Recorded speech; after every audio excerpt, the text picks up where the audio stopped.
From a young age, Joseph had a strong aversion to attending church. Every Sunday morning, his parents would insist he accompany them, dragging him out of bed despite his protest. He tried everything to avoid it, hiding in closets, sleeping under the bed, even locking himself in the bathroom. Yet, his parents always managed to find him and usher him into the car. To Joseph, church felt like a punishment. He disliked sitting through sermons that seemed to stretch forever, with words that felt distant and irrelevant to him. His resentment grew over the years, and as soon as he had the freedom to make his own choices, church became a relic of his childhood. He vowed never to return to the pews or hear another hymn. Life moved on, and his Sunday mornings became his own, filled with leisurely routines or long stretches of sleep. But life has a curious way of stirring the unexpected.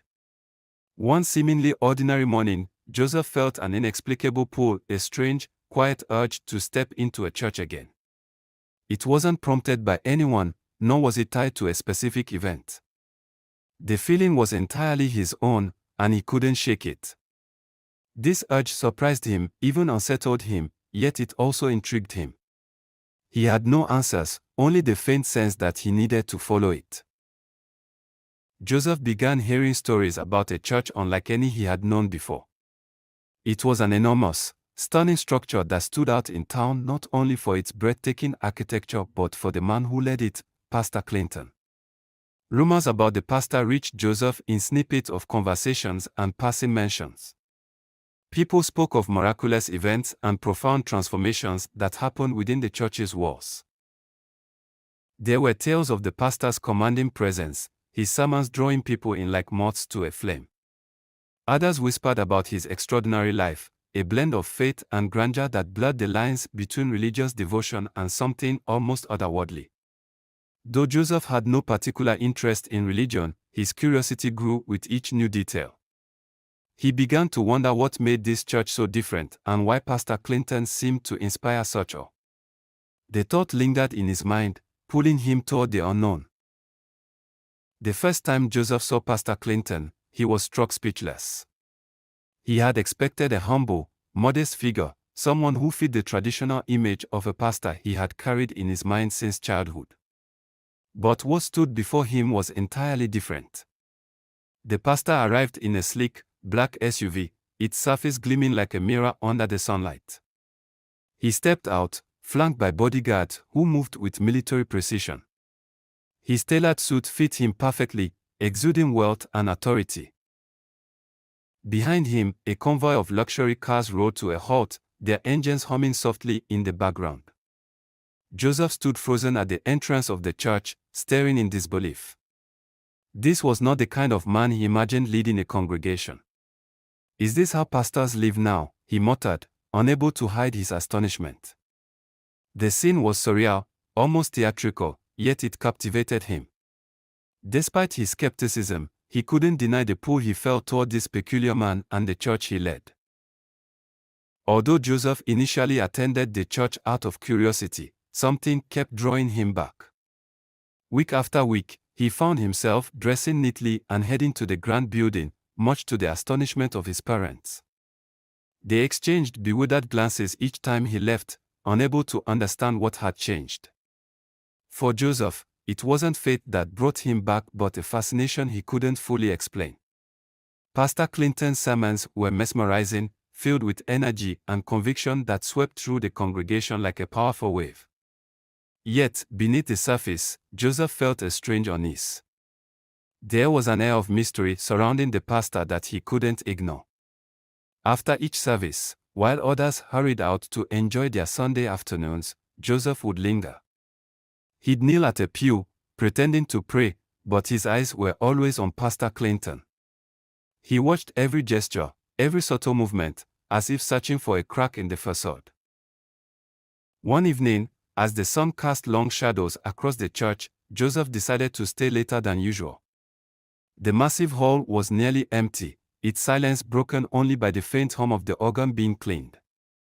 Hiding behind a tall pillar near the altar, he waited with bated breath. His heart raced as he watched Pastor Clinton approach the pulpit alone. The pastor moved with a calm yet deliberate air, his actions precise and purposeful. Joseph's eyes widened as he saw him press his hand against a seemingly ordinary section of the wall behind the pulpit. To his amazement, a hidden door slid open, revealing a passage that had been perfectly concealed. Without hesitation, the pastor stepped through, and the door closed behind him with an almost eerie finality. Joseph stood frozen, his thoughts spinning. What could be behind that door? Why the secrecy? The scene planted a seed of obsession that he couldn't shake. The days that followed were consumed by the mystery of the hidden door. Joseph's thoughts were dominated by questions he couldn't answer. Every Sunday, he stayed later and later, hoping to find a chance to uncover the truth. He became more observant, watching every detail of the service and the pastor's movements. One particular ritual began to catch his attention: the washing of hands at the entrance. A large basin of water stood prominently, and each member of the congregation would dip their hands into it before entering. Pastor Clinton explained it as a cleansing ritual, meant to purify and protect against negativity. At first, Joseph dismissed it as a simple tradition, but the more he watched, the more peculiar it seemed. Unlike other churches, where holy water was regularly replaced, this basin's contents were never discarded.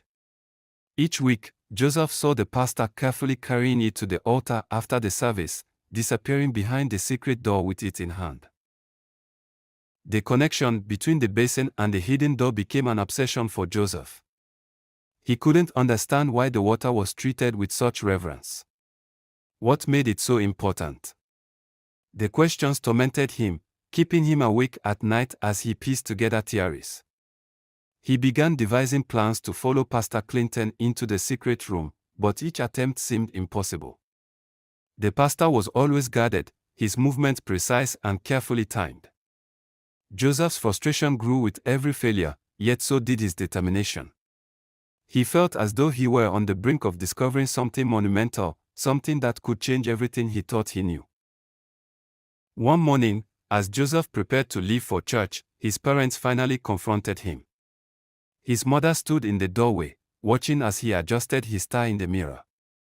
"You've been going to church so much lately," she said, her tone a mix of curiosity and concern. "What's going on? Did something happen?" Joseph paused, meeting her gaze through the reflection. For a brief moment, he considered telling her everything: the hidden door, the mysterious rituals, and the secrets he was desperate to uncover. But the words caught in his throat. Instead, he gave her a faint, cryptic smile. "It's hard to explain," he said softly, turning to grab his coat. Without another word, he left, leaving his mother standing in the doorway, puzzled. The truth weighed heavily on him, but he knew he couldn't share it, not yet. He was determined to find the answers himself, no matter what it took.